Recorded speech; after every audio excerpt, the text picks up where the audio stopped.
Have you ever walked into a room in your own home and felt like you couldn't breathe? Not because of the air, but because of everything inside it. Boxes stacked with someday items, drawers filled with pieces of a life you once lived and still love, but they no longer fit the woman you are today. In this video, I won't tell you to throw everything away. I won't give you color-coded charts or perfect storage hacks. Instead, I'll share 7 honest, sometimes difficult, but deeply freeing truths that helped me and so many women like you release the weight we didn't even know we were carrying. These aren't tips from a magazine. They're lived lessons, the kind that soften your home, lighten your spirit, and let you finally feel at peace in your space again. Let me tell you about my friend June. She's 76, a retired librarian, and the kind of woman who folds every dish towel just so. Her home had always been a place of calm until the day she called me with tears in her voice. "I tripped over an old sewing machine in the hall closet," she said, "and when I fell, I wasn't just scared. I was angry. At myself. At all this stuff. I don't even sew anymore." That sewing machine had belonged to her mother. June had kept it tucked away for 30 years because letting go felt like betrayal. But after that fall, something shifted. She didn't want her home to be a museum of grief or guilt. She wanted it to be a sanctuary for who she is now. So we began, gently, drawer by drawer, memory by memory. And what we found wasn't emptiness, it was room to breathe again. This video is for women like June, and maybe for you. Let's take this journey together, one tender, powerful truth at a time. 1. The just-in-case trap, the quiet accumulation that steals your space. 3. Food. You know, when we were younger, just in case made a lot of sense. We saved extra casserole dishes for family gatherings, winter coats for when the kids visited, sewing kits in case a hem came loose. But as the years go on, something shifts. Those just-in-case things, they begin to multiply. Quietly, softly, until one day you open a drawer or peek into the garage and you realize you haven't used half of it in decades. I once helped a dear friend, Elaine, 74, sort her pantry. Tucked in the back were 3 unopened slow cookers, all still in boxes. She looked at them puzzled. "I think I bought one for Thanksgiving, or maybe for that potluck in '09. We both laughed gently, but in her eyes, I saw something else too. Guilt. She hadn't used them, but couldn't quite let them go. That's the trap. Just in case becomes our excuse. We hang on to extra fondue pots in case the grandkids want to try something fancy. We keep boxes of yarn for a knitting hobby we haven't touched in years. And every item carries this little whisper. What if? But here's the quiet truth. After 60, our needs shift. Our lives simplify. And most of the just-in-case items never end up being used. They only take up space, collect dust, and cloud the peace we've earned. Every box we step around, every shelf we avoid, those are moments of our life we're not fully living. A question I always ask myself now is this: if I didn't already own this, would I go out and buy it today? If the answer is no, then maybe, just maybe, it doesn't need to stay. There's a quote I come back to again and again. We don't declutter to throw things away. We do it to keep only what gives back to our soul. And sometimes the most freeing act isn't buying something new. It's lovingly releasing what no longer serves the woman we are today. Coming up next, we'll explore something many of us quietly avoid: the emotional weight of sentimental clutter, and how to keep the memory, not the mess. Let's take a gentle step forward together. 2. Sentimental versus functional, a loving separation. There's a quiet kind of heartache that comes when you open an old box tucked in the back of a closet. Maybe it holds birthday cards from your children when they still had baby teeth, or your husband's favorite flannel shirt, still faintly holding his scent. You touch it, and for a moment, you're back there. It's powerful. It's real. But then you close the lid and place it back in the dark, still untouched, still unneeded, still holding you somewhere between the past and now. This is the space so many women our age find themselves in, torn between what we feel and what we use. We keep the apron from our mother even though we haven't baked in years. We save every letter, every faded photo, every keepsake from a life well loved, even as they pile around us, quietly taking up space we need today. Here's the gentle truth I've learned. Sentimental and functional don't have to live in conflict.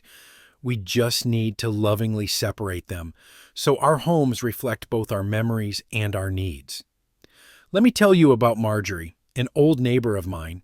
She had a small linen closet that was bursting with her mother's embroidered tablecloths, dozens of them, some with tiny stains, others never even unfolded since the 1980s.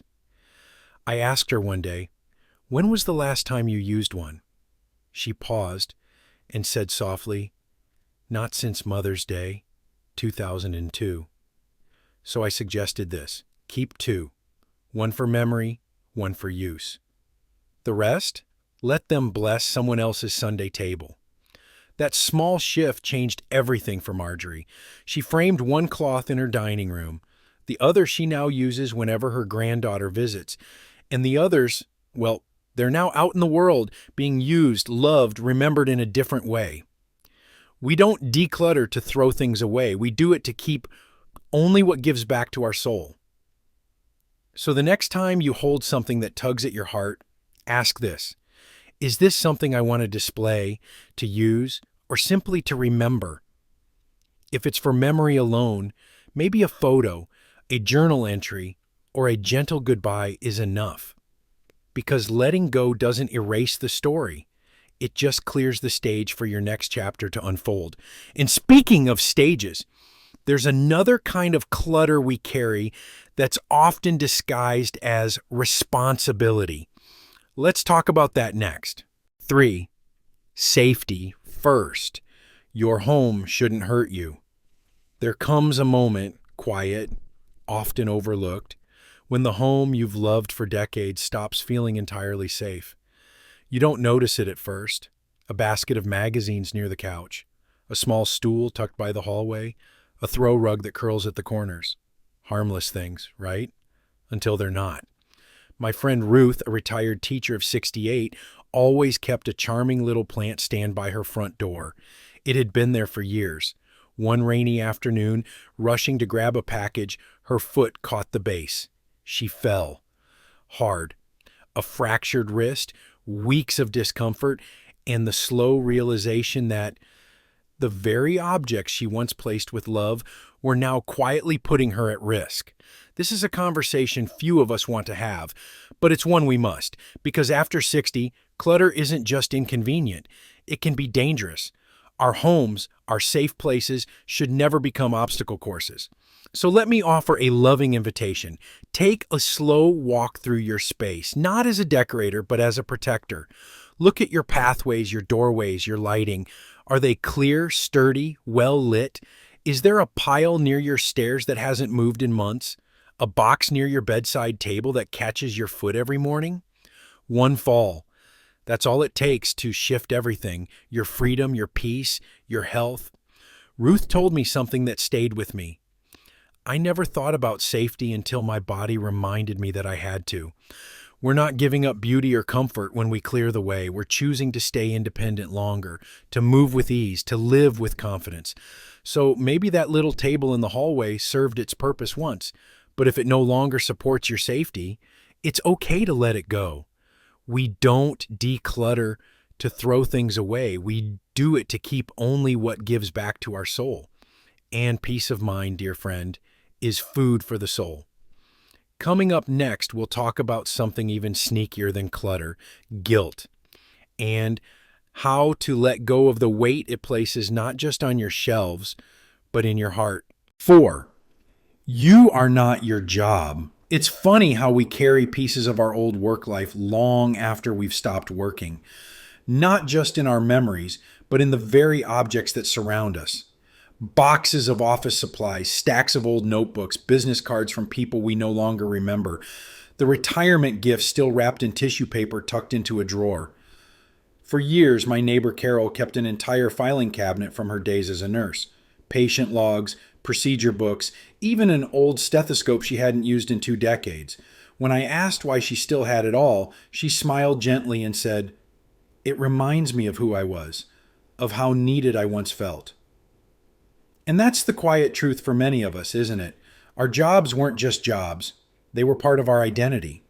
They were how we introduced ourselves, how we measured our days, how we proved our worth.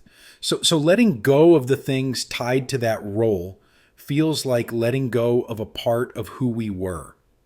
But here's something I've come to understand, and I say this with love. You are not your job. You are not the uniforms folded in your closet. You are not the paperwork yellowing in your desk. You are not the worn planner from 2003 filled with patient names, client meetings, or classroom notes. Who you are now, who you are becoming, is no less valuable. In fact, this chapter of your life can be the most personal, the most present, the most peaceful, but only if you make space for it. When Carol finally cleared that filing cabinet, she didn't lose her identity as a nurse. She gained a corner of her home she turned into a quiet reading nook, a space that reflected who she is today, not who she was. So ask yourself this: does this item represent who I am today or who I was yesterday? If it's the latter, maybe, just maybe, it's time to let it go with gratitude, not because it didn't matter, but because its work is done. We don't declutter to throw things away. We do it to keep only what gives back to our soul.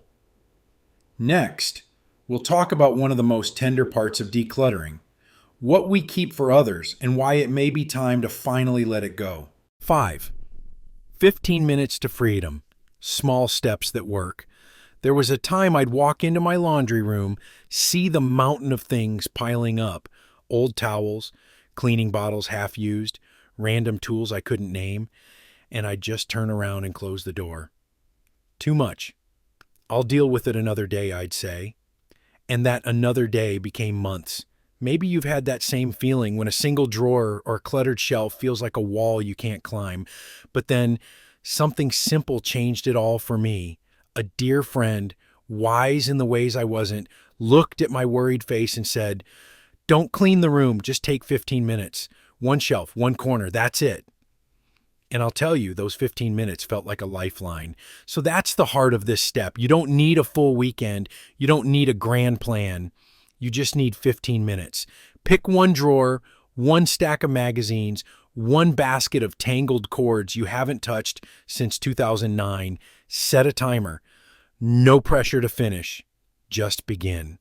That's where the freedom starts. One woman I spoke with, Elaine, 68, told me she decluttered her entire kitchen one drawer at a time over 2 weeks. It felt like I was planting little seeds of peace each day, she said. And she was right. Each 15-minute session became a quiet victory, a moment of control, of clarity. Because the truth is, clutter doesn't build up in one day, and it doesn't need to be cleared in one either. What matters is consistency, not perfection. And often, once you start, you'll find you want to keep going. It's the beginning that feels heavy, but the doing? That's surprisingly light. We don't declutter to throw things away. We do it to keep only what gives back to our soul.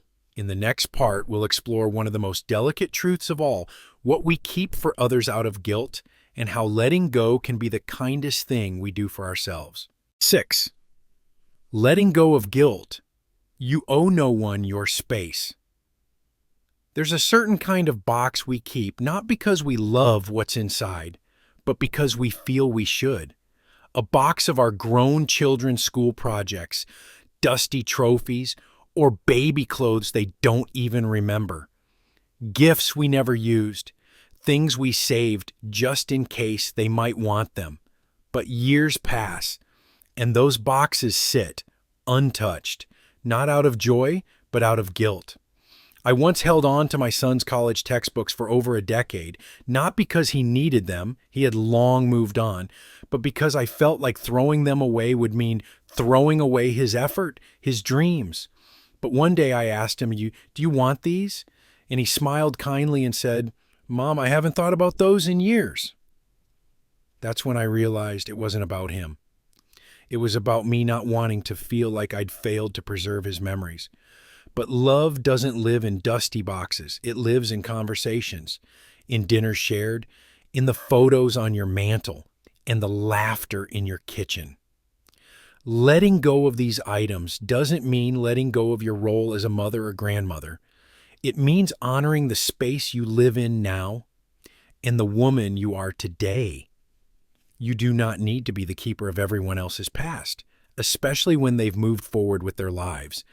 This also applies to things you bought with the best of intentions: a treadmill you haven't used, a sewing kit you never opened, a juicer that still sits in its box. You might keep them because they cost money, or because you feel guilty for not becoming the person you hope to be. But guilt is a poor roommate. It clutters not just your shelves, but your spirit. You have permission to release what no longer serves you. Not because it wasn't once valuable, but because your peace matters more now. We don't declutter to throw things away. We do it to keep only what gives back to our soul. Up next, we'll talk about a powerful shift, how transforming your home can reflect not just what you've let go of, but what you're now making space for. A new chapter is waiting. Let's walk into it together. 7. Maintenance matters. Keep clutter from returning. Decluttering isn't a one-time event. It's a rhythm, a quiet, ongoing promise you make to yourself that your home will always reflect the life you're living now, not the clutter of what once was. Many women I know, myself included, learned this the hard way. We spent weeks clearing drawers, closets, entire rooms, but within months, the clutter crept back in. A birthday gift you weren't sure what to do with, a newspaper you meant to read, a sale item bought on impulse. Slowly, quietly, the calm we worked so hard for gets covered again. That's what happened to my friend Eleanor.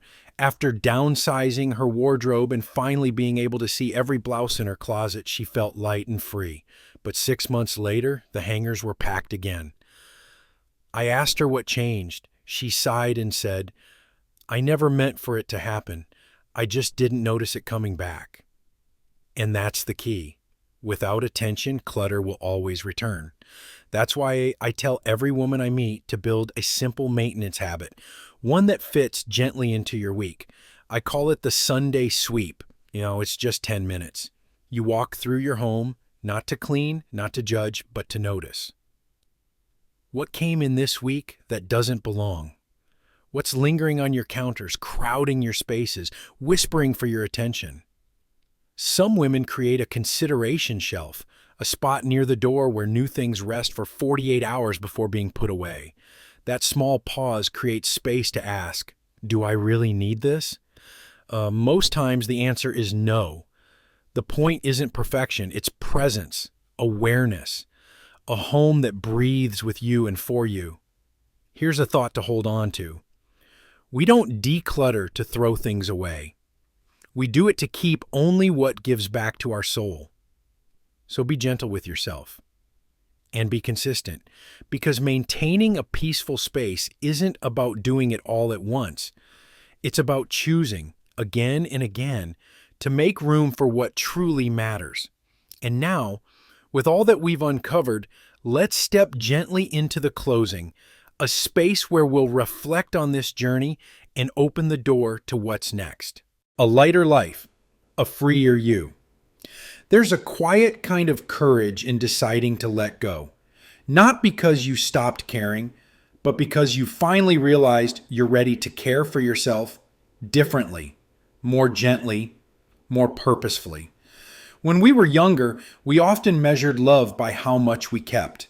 Every birthday card, every souvenir, every hand-me-down from people we loved.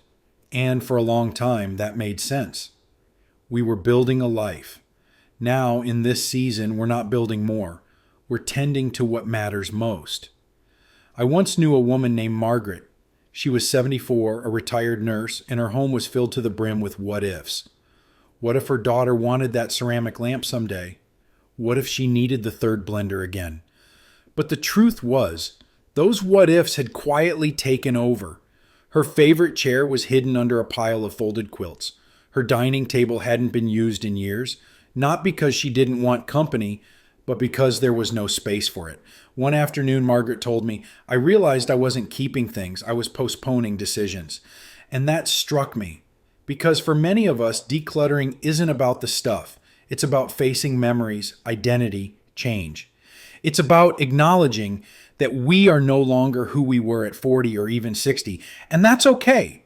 In fact, that's beautiful. Letting go doesn't erase the love. It simply clears the path so we can feel it more clearly. It's standing in your kitchen and only seeing things you actually use. It's opening your closet and feeling joy, not guilt.